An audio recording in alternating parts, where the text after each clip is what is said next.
I would say 20% for sure.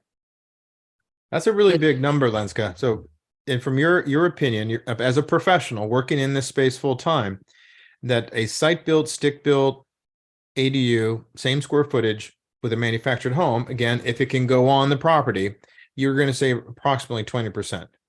Yeah, I mean, That's a big number. Even during COVID, we installed a cute 500. Actually, that one you saw, that craned one Yes. in. And I should show you guys the Matterport, the walkthrough. It's beautiful, stainless steel appliances, espresso wood cabinets. I know everybody likes white, but not everybody.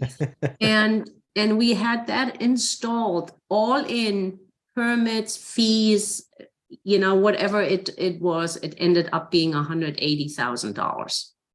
So the client had actually a price from a stick-built guy for $260. And what was the square footage again? 500.